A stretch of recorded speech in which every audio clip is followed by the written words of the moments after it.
मजबूर बाप और नादान बेटा। जब मैं घर से गुस्से में बड़बड़ाते हुए निकल आया था और बस स्टैंड की तरफ आगे बढ़ने लगा, मैं मन ही मन बड़बड़ा रहा था। पता नहीं कितने पैसे छुपा के रखे हैं, लेकिन मेरे लिए एक बाइक नहीं ले सकते।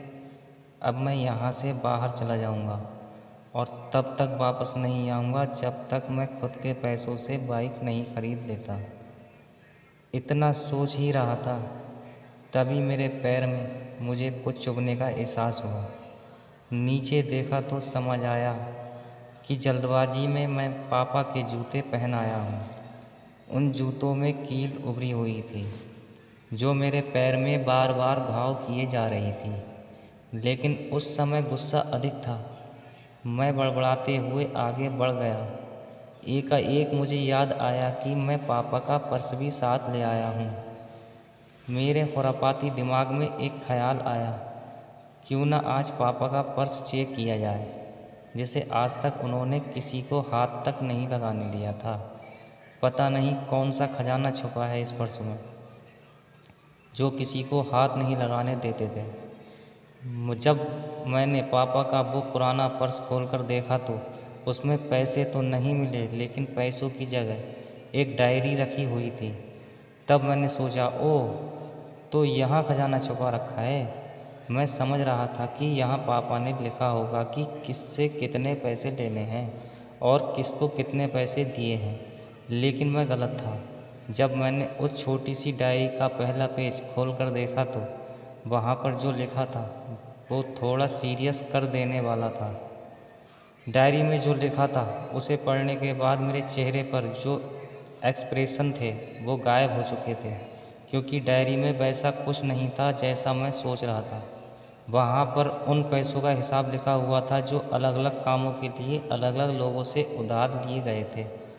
उस लिस्ट में कंप्यूटर के नाम पर भी पैसे लिए गए थे। कुछ यूँ लिखा था, 50,000 बेटे के कंप्यूटर के लिए।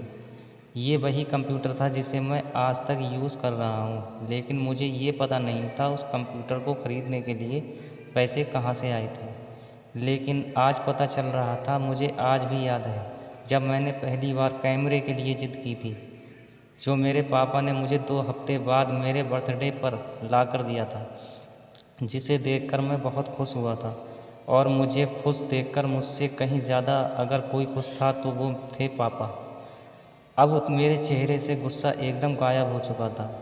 जब मैंने आगे का पन्ना पलटा तो वहाँ पर कुछ इच्छाएं लिखी हुई थीं। पहली जो विश थी उसमें जो लिखा हुआ था, अच्छे जूते पहनना। ये बात मेरी कुछ समझ में नहीं आई। तभी मेरा पाँव अचानक सड़क पर भरे हुए पानी पर जा पड़ा और तभी मेरे पाँव में कुछ गीलीपन होने का एहसास हुआ। जब मैंने जूता उतार कर देखा तो उसका तला टूटा हुआ था। ये देखकर मुझे डायरी में लिखी बात याद आ गई। तभी मुझे माँ पापा की कही बातें भी याद आ रही थी कि कैसे माँ जब कहा करती थी पापा से, अब तो जूते पुराने हो गए, नए ले लीजिए, तो पापा अक्सर ये कहकर टाल दिया करते थे, जूते अभी और चलेंगे, अभी कुछ दिन पहले तो लिए थे। मुझे आज समझ आ रहा था कि कितने दिन और चलेंगे। साथ ही साथ ये भी समझ आ रहा था कि पापा पर्स को क्यों छुपा कर रखते थे। तभी उस डायरी को पढ़ते हुए बस स्टैंड पर पड़ी बेंच पर आकर बैठ गया। अब उस डायरी का आखिरी पन्ना बचा हुआ था। उस पन्ने को जब मैंने पलट कर देखा तो वहाँ कल की तारीख लिखी हुई थी। तारीख के नीचे लिखा हुआ था 50,000 रुपये बाइक के लिए। बस इतना पढ़ा और दिमाग सन्न रह गया। अब मेरे मन में कोई शिकवा नहीं बचा था, बस मेरी आंखों से आंसू चले जा रहे थे। मुझे आज तक नहीं पता तब मैं क्यों रोए जा रहा था। अब मैं जल्दी से घर की तरफ भागा, लेकिन जूतों की वो कील पाँव में अब तक घाव बनाने में कामयाब हो चुकी थी। मैंने जूतों को रास्ते में ही निकालकर फेंक दिया और भागते लड़खड़ाते हुए घर जा पहुंचा। लेकिन पापा घर पर नहीं थे। मैं समझ गया वो कहाँ थे। मैं सीधा पास वाली बाइक एजेंसी की तरफ भागा। पता नहीं आज कहाँ से इतनी ताकत आ गई थी कि मैं भागते हुए थक नहीं रहा था, और वो भी बिना जूतों के नंगे पैर। जैसे तैसे मैं बाइक एजेंसी पर पहुंचा। पापा वहीं थे।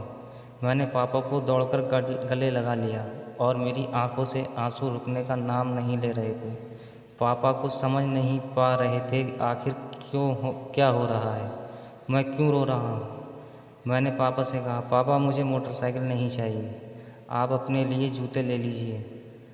अब आज से मैं जो भी करूँगा अपनी मेहनत से अपने बलबूते पर पढ़कर करूँगा। कहानी अच्छी लगी हो तो लाइक करें, शेयर करें, चैनल को सब्सक्राइब करें।